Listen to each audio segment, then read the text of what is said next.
భక్తివర్ణ ప్రేక్షకులకు శుభోదయం 13/3/2025 స్వస్తి శ్రీ చాంద్రమానం క్రోధినామ సంవత్సరం ఉత్తరాయణం శశఋతువు పాల్గొన మాసం శుక్లపక్ష చతుర్దశి గురువారం చతుర్దశి ఉదయం 10:15 వరకు పుబ్బా నక్షత్రం తెల్లవారుజామున 5:47 వర్జం మధ్యాహ్నం 12:44 నుండి మధ్యాహ్నం 2:26 వరకు దుర్ముహూర్తం ఉదయం 10:10 నుండి 10:58 వరకు దుర్ముహూర్తాలు మధ్యాహ్నం 2:55 నుండి 3:42 వరకు కూడా దుర్ముహూర్తాలు సూర్యోదయం 6:15 సూర్యాస్తమయం 6:05 అమృత గడిలు రాత్రి 10:57 నుండి 12:40 వరకు రాహుకాలం ఈరోజు మధ్యాహ్నం 1:30 నుండి 3 గంటల వరకు రాహుకాలం శుభ సమయం ఉదయం 7 గంటల నుండి 8:30 వరకు ఉదయ శుభకాలం సాయంకాలం మధ్యాహ్నం 3:50 నుండి 4:30 వరకు శుభకాలం ధృతియోగం మధ్యాహ్నం 1:04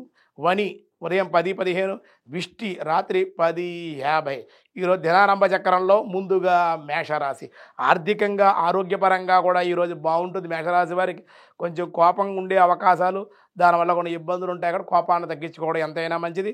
వృషభ రాశి ఊహించినటువంటి సమస్యలు ధన వ్యయము ధనానికి ఇబ్బంది కుటుంబంలో చికాకులు. మిథున రాశి ఇతరుల విషయాల్లో జోలికి వెళ్లకుండా ఉంటే మంచిది. ప్రతి విషయంలో ఉద్రిక్తతగా ఉంటుంది. ఆ ఉద్రిక్తత తగ్గించడం కోపం తగ్గించుకోవడం వివాదాలకు దూరంగా ఉంటే అన్ని విధాలుగా అనుకూలం. కర్కాటక రాశి మీ మాటలు ఎవరు కూడా లక్ష్య పెట్టకపోవడం అలాగే వ్యాపారంలో నష్టాలు కలిగించే అవకాశం దైవ ఆరాధన దేవాలయ దర్శనం మీకు మేలు చేసే అవకాశం ఉంది. సింహరాశి శత్రువే మిత్రులుగా మీకు సహకరించే అవకాశం ప్రయాణ లాభం గృహంలో మార్పులకి ఉద్యోగంలో మార్పులకి చేర్పులకి కూడా అవకాశం ఉంది. కన్యారాశి నూతన పరిచయాలు పనుల్లో ఆలస్యం ఆరోగ్య భంగం. తులారాశి మిశ్రమంగా ఉంటుంది అవకాశాలు ప్రయాణాలు వాయిదా పడే అవకాశం.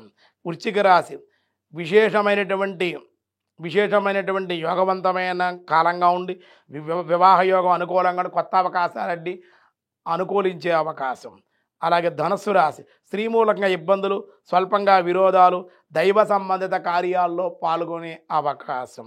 మకర రాశి ప్రతి ఒక్కరూ కూడా మిమ్మల్ని గౌరవించే అవకాశం మానసిక ప్రశాంతత పొందుతారు ఆనందంగా ఉండగలుగుతారు. కుంభరాశి ధనలాభం ఆరోగ్యం కుదురుపడే అవకాశం దేవాలయ దర్శనాలు చేసే అవకాశం. మీనరాశి అవసరానికి ఏదో విధంగా ధనం చేతికి అందే అవకాశం అందుతుంది. కలత్ర సౌఖ్యం ఉండే అవకాశాలు ఉన్నాయి. విష్ణు సహస్రనామంలో ఈరోజు ఏం చెప్తున్నారు చూద్దాం. వ్యాసాయ విష్ణు రూపాయ వ్యాసరూపాయ విష్ణవే హేతు ఓం హేతవే నమః. హేతువు అనగా కారణము అని అర్థం.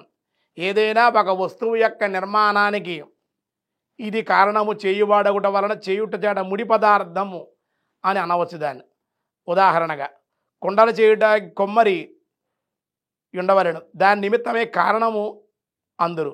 కుండ తయారు అవడానికి మట్టి ప్రధానం కనుక మట్టి కుండ వలె దీని ఉపాధిగా కారణంగా ఉంది. భగవంతుడు ఈ జగత్తుకు సృష్టించేవాడు కదా పాలించేవాడు కదా అతడే దీని నిమిత్త కారణంగా ఉదాహరణగా అగుడు చేత హేతు ఈ లోకాలన్నీ కూడా విశ్వమంతా నిండి నిమిడీకృతమై పరమాత్మ యందే ఉన్నాయి కాబట్టి ఇదంతా కూడా ఆయనే హేతువు. అందుకే హేతవే నమః అన్నారన్నమాట. మిగతా విషయాలు రేపు చూద్దాం. ఈరోజు స్వస్తి.